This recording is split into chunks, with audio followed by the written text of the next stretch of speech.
আপনি কি চান যিশু আমাদের জীবনে শক্তিশালীভাবে কাজ করুন? আপনি কি চান ঈশ্বরের বাণী আপনার জীবন নিয়ন্ত্রণ করুন? খ্রিস্ট আমার পরম প্রিয়জনেরা, আজ সেপ্টেম্বর মাসের 2 তারিখ, ডেলি মান্না ঈশ্বরের বাণী প্রতিদিনে আমাদের আহ্বান করছে আমরা যেন আমাদের জীবন যিশুর কর্তৃত্ব ও ক্ষমতার ওপর ছেড়ে দিই। এসো আমরা ভক্তিভাবে আজকের মঙ্গল সমাচার শুনি। যে মঙ্গল সমাচারটি নেওয়া হয়েছে লূক রচিত মঙ্গল সমাচার থেকে 4 অধ্যায় 31 থেকে 37 পদ। একদিন যিশু গ্যালিলিয়ার কাফারনাউম নামে একটি শহরে নেমে এলেন। সেখানে বিশ্রামবারে তিনি লোকদের উপদেশ দিতে লাগলেন। তারা তার ধর্মশিক্ষায় বিস্মিত মুগ্ধ হয়ে গেল, কারণ তার কথা বলার মধ্যে ছিল একটা অধিকারের সুর। এখন সমাজগৃহে সেদিন উপস্থিত ছিল এমনই একজন লোক, যার ওপর ভর করে রয়েছে এক অপদূতের অপবিত্র আত্মিক শক্তি। সে জোর গলায় চিৎকার করে বলে উঠল,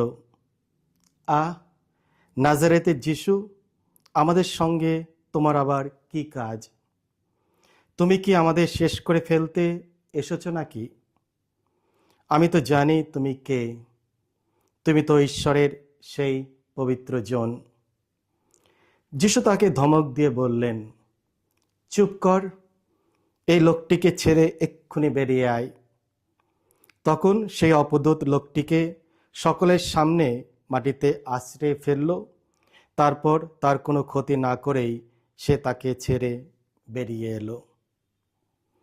উপস্থিত সকলেই এতে বিস্ময়ে অভিভূত হয়ে পড়ল। তারা নিজেদের মধ্যে বলাবলি করতে লাগলো, ওর কথার মধ্যে কি আছে? একটা অধিকারের সুরে, শক্তির সঙ্গে উনি কেমন অপবিত্র যত বিধেয়ী আত্মাকে আদেশ দিচ্ছেন, আর ওরাও কেমন বেরিয়ে আসছে। এইভাবে তার বিষয়ে এইসব কথা আশেপাশের প্রত্যেকটি জায়গায় রটতে শুরু করলো। এই হলো প্রভু যিশুর মঙ্গল সমাচার। প্রভু যিশু তোমার মহিমা প্রচারিত হোক। খ্রিস্ট আমার পরম প্রিয়জনেরা, গতকালকে আমরা দেখেছি যিশু তার নিজ শহর নাজারেথ গ্রামবাসীর ক্রোধের সম্মুখীন হওয়ার পর সেখান থেকে তিনি চলে গেলেন এবং প্রায় 30 মাইল দূরে গ্যালিলিয়া সাগরের উত্তরের দিকে অবস্থিত একটি শহর কাফারনাউম নগরে। আর এই কাফারনাউম নগর হয়ে উঠেছিল তার মঙ্গল সমাচারের এক নতুন বাসভূমি। এখানে তিনি অনেক অলৌকিক কাজ করেছিলেন, কারণ মানুষ তাকে গ্রহণ করেছিল। নাজারেতের তুলনায় কাফারনাউমের মানুষ, তাদের প্রতিক্রিয়া ছিল সম্পূর্ণ ভিন্ন। যখন তিনি কাফারনাউমের সমাজগৃহে শিক্ষা দিচ্ছিলেন, তখন অবদূতে পাওয়া এক ব্যক্তি তার সামনে এলো। যিশু সেই অবদূতকে ধমক দিয়ে বের করে দিলেন এবং সেখানে উপস্থিত সকল মানুষ অবাক হয়ে দেখল। যিশু যা করেছেন এইসব খবর খুবই দ্রুত বেগে চারিদিকে ছড়িয়ে পড়ল। এরপর তিনি আরও অনেক আশ্চর্যকর্ম সম্পন্ন করলেন এবং মানুষ তার প্রতি আরও বেশি মুগ্ধ হতে লাগল। কাফারনাউম নগরের লোকেরা কি মুগ্ধ করেছিল? আংশিকভাবে তারা মুগ্ধ হয়েছিলেন যিশুর অধিকার ও ক্ষমতা দেখে, যার মাধ্যমে তিনি কথা বলতেন ও কাজ করতেন। কিন্তু শুধু এটাই নয়, কারণ নাজারেতেও তিনি একইভাবে শিক্ষা দিয়েছিলেন, অথচ সেখানকার মানুষ বিশ্বাস করতে ব্যর্থ হয়েছিল। আর সেই কারণেই তিনি হয়তো বেশি কিছু আশ্চর্য কাজ করেননি। কাফারনাউমে যিশু আলাদা কিছু করেননি, বরং সেখানকার মানুষ একটু আলাদা ছিল। কাফারনাউমের লোকেদের বিশ্বাসের জন্য উন্মুক্ত ছিল বলেই যিশু তাদের হৃদয় জয় করেছিলেন।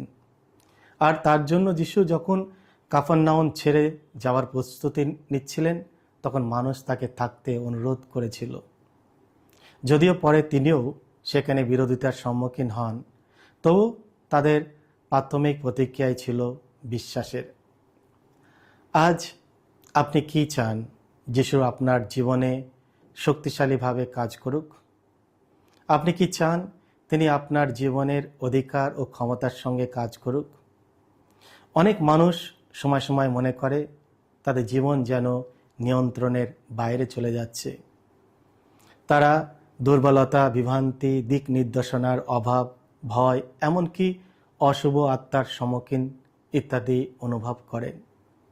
সেই কারণে প্রকৃত আধ্যাত্মিক অধিকার ও শক্তি আমাদের কাছে অত্যন্তই মূল্যবান।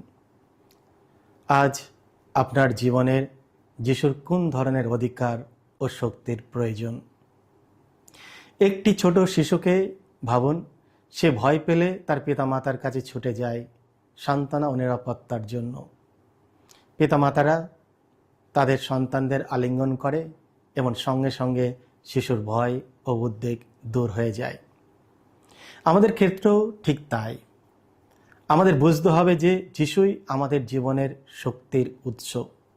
একমাত্র তিনিই আমাদের জীবনকে সুশৃঙ্খল করতে পারেন, মন্দ আত্মার আক্রমণ থেকে মুক্তি দিতে পারেন, আমাদের অশান্ত আবেগ শান্ত আনতে পারেন এবং আমাদের প্রশ্ন ও সন্দেহ সমাধান দিতে পারেন।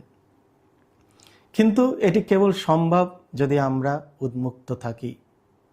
তার শক্তি কখনো বদলায় না, তবে সেটি আমাদের জীবনে প্রবেশ করতে পারে কেবল তখনই যখন আমরা পরিবর্তন হই এবং আমাদের দুর্বলতা স্বীকার করি ও তার হাতে আমাদের জীবনের নিয়ন্ত্রণ তুলে দিই। এসো আজ একটু ধ্যান করি আমাদের প্রভু যিশুর অসীম আধ্যাত্মিক অধিকার ও শক্তির সম্পর্কে। এটি এমন এক শক্তি যা আমরা কল্পনাও করতে পারি না। তিনি চান এই অধিকার আপনার জীবনে প্রয়োগ করতে, শুধু ভালোবাসার জন্য, তোমার পরিবর্তনের জন্য। নিজেকে প্রশ্ন করি, আমার জীবনের কি জিনিস বাধা দিচ্ছে প্রভুকে আরও নিয়ন্ত্রণ করতে? কোন পাপ বা প্রলোভনকে যিশু আমাদের জীবন থেকে দূর করে দিতে চান? কোন বন্ধন থেকে তিনি আমাদেরকে মুক্ত করতে চান? আজ নিজেকে করুণাময় পরমেশ্বরের কাছে উপস্থাপনা করি। যিশু আমাদের জন্য অনেক কিছু করতে চান, বিশেষ করে সকল অশুভ আত্মা থেকে মুক্তি, সকল অভ্যাসগত পাপ থেকে উদ্ধার। আর এই সব নির্ভর করবে আমাদের প্রতিক্রিয়ার ওপর, আমাদের বিশ্বাস ও তার উপর ভরসার উপর। এসো আমরা প্রভু যিশুর ওপর ভরসা রাখি, ভগবানকে ডাকি এবং তার জন্য আমাদের হৃদয় উন্মুক্ত করি। তিনি সর্বদাই আমাদের পাশে আছেন। এসো প্রার্থনা করি। হে করুণাময় পরমেশ্বর, তোমায় ধন্যবাদ দিই, তোমার প্রশংসা করি। তুমি সবসময় আমাদের পাশে রয়েছো। তুমি ছাড়া আর কেউ আমাদের জীবনের ওপর কর্তৃত্ব করতে পারেন না এবং শান্তি ও শৃঙ্খলা আনতে পারে না। আমাদের হৃদয় থেকে সমস্ত সন্দেহ, ভয় ও অবিশ্বাস দূর করে দাও, যাতে আমরা তোমার ওপর ভরসা রাখি, আমাদের হৃদয় তোমার হৃদয়ের মতো করে তুলি। হে প্রভু, আমাদের জীবনে নিয়ন্ত্রণ করো এবং আমাদেরকে তোমার সর্বপবিত্র ইচ্ছার পথে পরিচালিত করো। যিশু, আমি তোমার উপর ভরসা রাখি। আমেন। সকলকে জয় যিশু। ঈশ্বর আপনাদের সকলকে আশীর্বাদ।